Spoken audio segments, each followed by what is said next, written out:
I'm going to start with something that's really apropos of absolutely nothing. I hope you'll just indulge me a little bit, but I'm on spring break. I'm on the last day of spring break, and I don't have an exciting vacation plan, so I'm doing all the things that people do on their week at home, their staycation. I'm cleaning out closets, and to avoid, don't tell anybody this, but to avoid those 3 buckets of essays that I brought home to grade.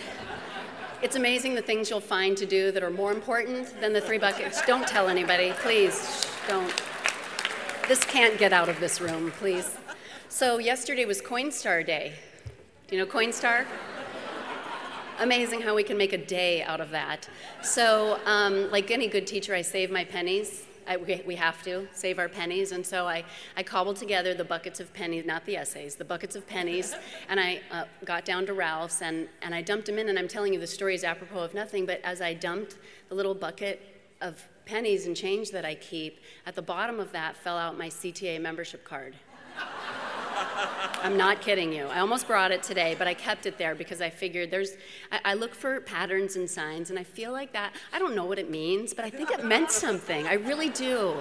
I know it can't mean that as a teacher I'm going to get wealthy because there was only $48 worth of coins, which is about right for a teacher. Yeah, that sounds about right, yeah. But, you know, if I had to draw any lesson or inspiration or something coincidental from it, I think it's that underneath it all, through it all, CTA has been there to support me. Yesterday at Vaughn's, CTA was there for me, and I'm so honored, and it is such a delight to be here today at your state council meeting, to be recognized by you, the 3 of us and the 2 who could not be here, Tom and Florence, for our teaching.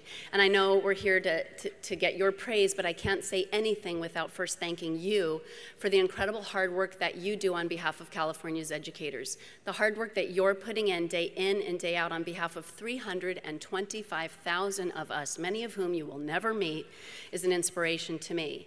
And I am very, very thankful for it. It's your representation and your wise stewardship of this association that makes us the strong and proud group of professionals that we are today. Thank you. It's a shock to me that it was almost a year ago, this March, that the 3 of us found out that we were our school's Teacher of the Year picks. And I know that you can understand me when I say to be singled out and noticed for that kind of recognition and title from your colleagues. That is so meaningful. I mean, these are teachers that we admire, teachers that we seek to emulate in our own practice, and to have them say that we are the Teachers of the Year is an honor that is very profound and one we will not forget. And so they say from small things, great things can happen. And so little did we know then the journey we would take to get here today to be not our school's Teacher of the Year representatives, but California's Teachers of the Year for 2012. We have written, all of us, more essays than we've ever assigned our students.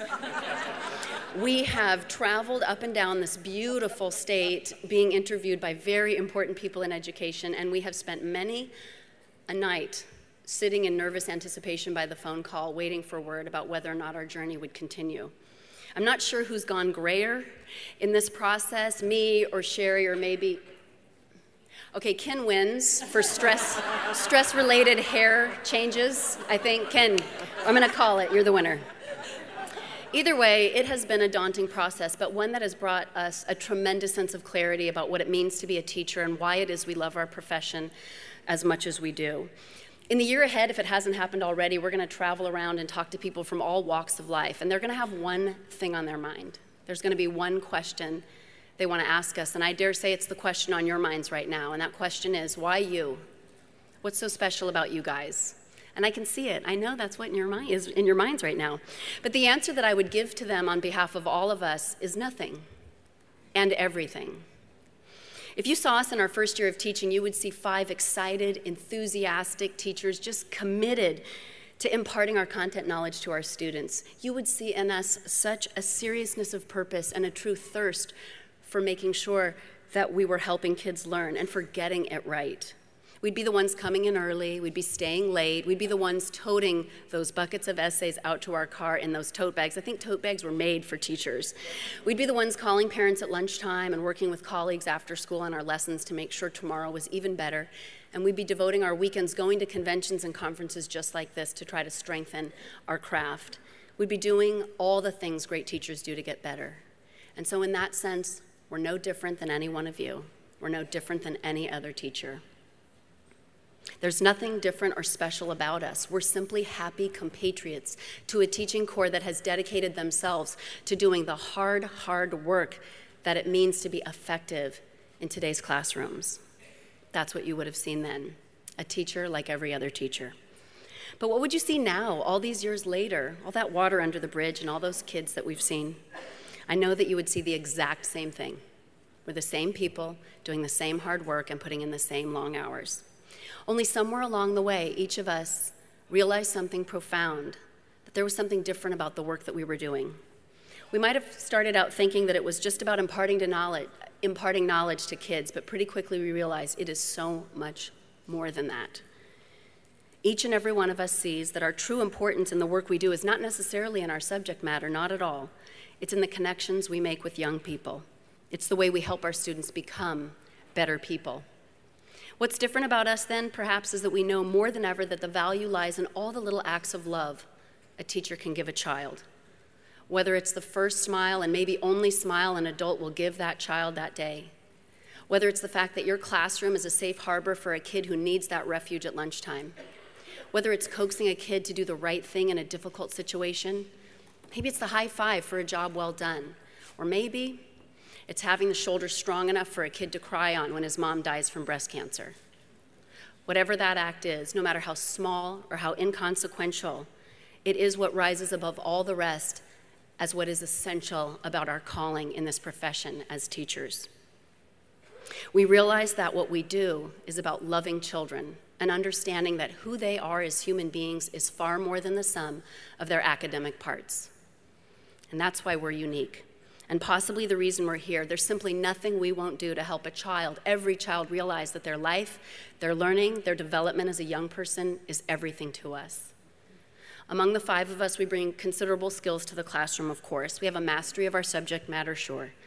We've got a lot of hard-earned wisdom about how kids learn best and how to be good collaborators on our school sites. Of course, we have that. But of all the tools we bring to the classroom, we realize there is none more central to the development of a young person than a teacher's love. That's what we have in common, and I think that's why we're here. We love our students maybe even more than we love our jobs. In the end, there's one thing I know for certain. We teachers have a front row seat to the future. We build that future one child at a time. Our impact is enormous. It shapes the lives of every child we teach, and it builds the better world we all live in. Our colleagues must know the incredible impact they have on the lives of California's children. Far too many work too hard for too long without ever being reminded of that fact. And so it will be our humble honor, our delight, it will be our mission to share that message as far and as wide as you'll have us, to tell teachers how incredibly important they all are. You are all remarkable. We are all remarkable, and I'm so honored to get to represent you. Thank you.